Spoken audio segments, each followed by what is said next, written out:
He also was involved with him, and he went to jail. And the chief of staff of Tom DeLay, who was a former speaker in the Congress, and he was also on the air, and all three of them agreed with Abramoff that at one point he had 100 congressmen and their chief of staff in his pocket.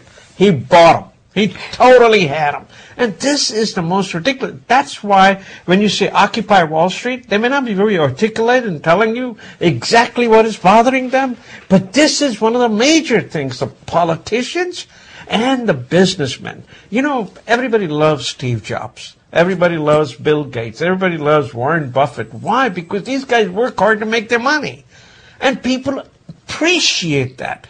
But they don't appreciate people like John Karzine, the former governor of the New Jersey. What? He blew up a company.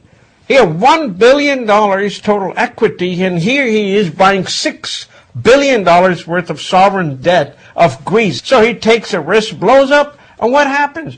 He wants his $6 million golden parachute. Now, that's why 99% of people are angry at that 1%. Yeah, I mean, the headline says it all. MF Global's fall is a tale of arrogance in government and recklessness in business. That's right. Basically, there's no oversight, and you have people, individuals, who can make these very large-scale decisions impacting so many millions of people, and when they go bust, it's the taxpayer that has to basically pony up the money. And why should these guys walk away with golden parachutes? We talk about this week after week, and yet every week there's a new story about the circumstance occurring. But you know what? We're sort of incapable of making the change. I'm really sorry. These guys just continue. They have a 13% rating. Let's see how many of them get out. And they couldn't care less. They're going to take this debate of cutting the budget right up to the last minute. Many people will lose their businesses. Many people will lose a ton of money in their 401k. They don't care. You said the biggest loser here was the Department of Defense, but I think the biggest loser here will be the president. If this super committee does not come out with something forceful and inventive and large scale, sweeping in what they do, because it's the president that has put forth this agenda, and if we are so dysfunctional that we cannot come out with a plan to help ourselves, why should any other nation in the world have any confidence in us? President Obama, if this budget does pass, it actually raises his stature a little bit. He'll actually get a better shot at it. I don't know who are some of his friends in the politics that are telling him, no, show the Republicans they are stupid, show the Republicans they are mean, show the Republicans. I mean, it's all about putting the other person down, not actually doing something that merits recognition. The problem is the president in the beginning tried to extend that olive branch. He tried to play nice. He tried to be the guy in the middle, being bipartisan, and he got a lot of criticism for the fact that he wasn't strong enough holding on to his ideals. He was willing to acquiesce almost to the Republicans. So now he's taking the opposite stand. He's saying, I'm tired of being the nice guy. I'm tired of trying to play nice. And now it's my way or the highway. And it's your fault if we don't get there. I don't know. Just before he lost the Congress, the Democrats lost the Congress, I want to tell you, he was arrogant. He went after everything that he wanted. He got it because he had majority in the House and the Senate. He didn't care. All his, union buddies got everything that they wanted. I really feel that I haven't seen. You don't think that the Republicans would do the same thing? Let's say that we have a shift in power, which we already do. The Congress is basically Republican. Let's say we ended up with a Republican president. You don't think that the first thing they would do is repeal Obamacare and take all of the policies that were put in place and undo them? Everybody has an agenda. And of course, they're going to take their agenda when the opportunity as far as they can. I completely understand everybody has an agenda. But the basic nature of the government that I would like to see is get out of the way, and make sure you don't spend more than you take in.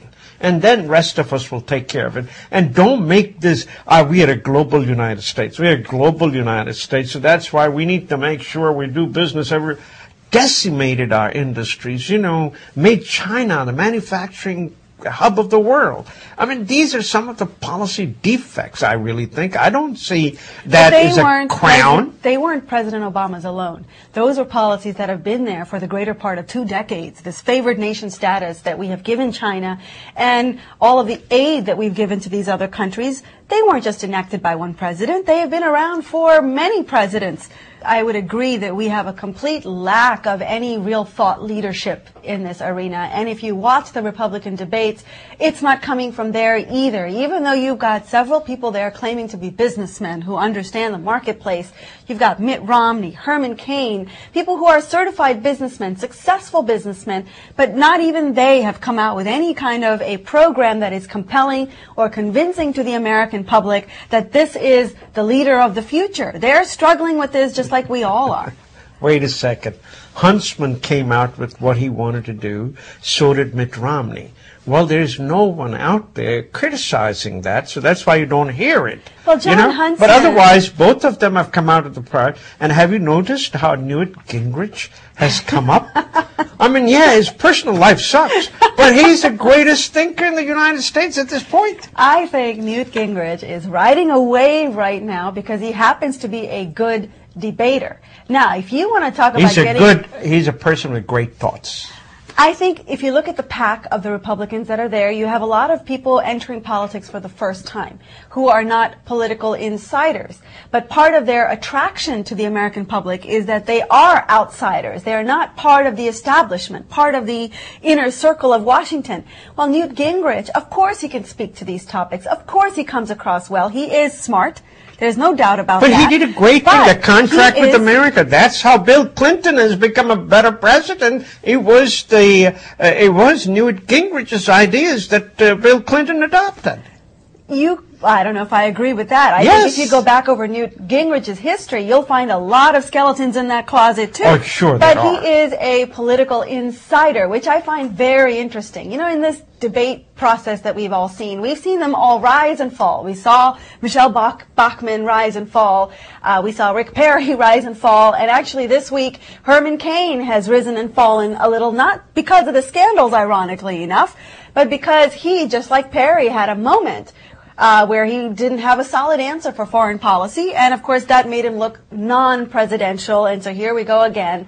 Mitt Romney somehow still stands there, reasonably the leader of the pack, but not compelling. He's not attracting his base. But it is deliberate. No, it's deliberate on his part. Mitt Romney's a gentleman. He's not trying to hammer down on his other... But he's not standing out either.